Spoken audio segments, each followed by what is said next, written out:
Sometimes, there are convenient ways to divide people into two groups. When I was in grade school, I had a teacher that demonstrated this by dividing our class by eye color, then height, then whether our last name started with a vowel or consonant.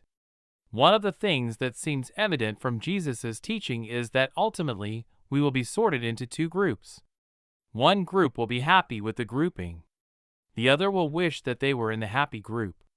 We can see this in the parables of the sheep and goats, Lazarus and the rich man, and the opening of the books in Revelation, just to name a few. Sometimes in common parlance, these groups are called the saved and the damned, others, heaven and hell, others, Christ's or the devil's. There are problems with each of these terms in the way they're used in pop theology, but the general trend that in the end we will be sorted into two groups is well supported. This means that there's a lot at stake. With this much at stake, there are a lot of people that give their opinions about who is in and who isn't.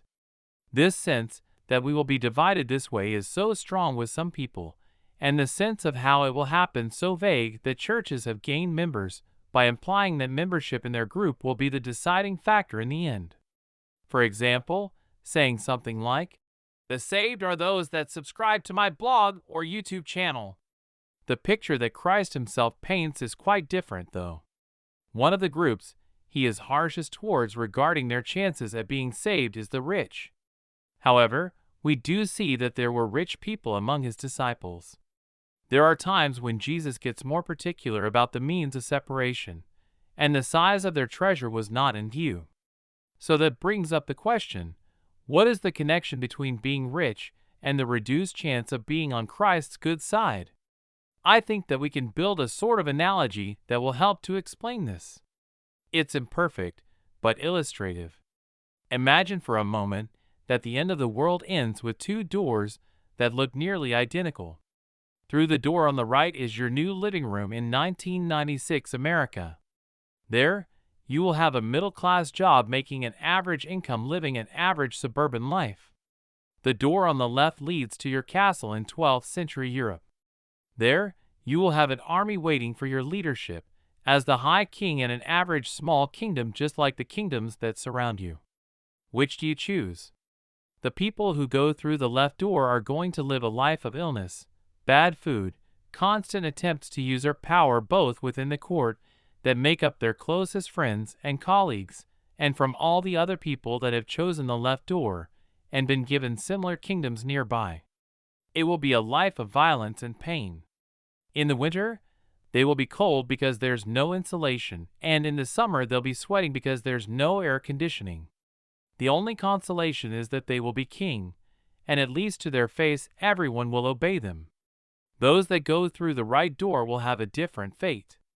They'll have adequate medical care, a climate-controlled house, an adequate vehicle, a job that's not so difficult that it cuts into their personal time, friends and family they can trust and enjoy, opportunities for entertainment of various kinds.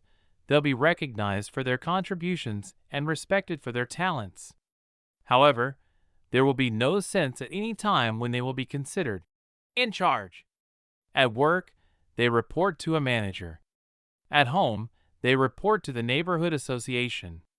At the movie theater or restaurant, they are subject to the expectations of the establishment. All of these will treat them fairly and respectfully, but the one who chooses the door never gets to be truly in charge. There are those that would rather rule in hell than serve in heaven. They would rather enter the world of war and disease where they are in charge than live a life of comfort and peace where they are no one special. What I haven't told you until now is that Christ is in charge of the world behind the door at the right, and the devil is in charge of the world behind the door on the left. Christ will always work to make sure the world is fair, that the needs of his people are met, and that all legitimate grievances are heard. The devil will always start rumors, invite conspiracy, and encourage lies. Regardless of which opportunities they've had in life that have led to prosperity or ruin, I would rather live eternity with those who choose a simple life of honest labor than those that need to be in charge at any cost. And my read of the Gospels is that Christ would too.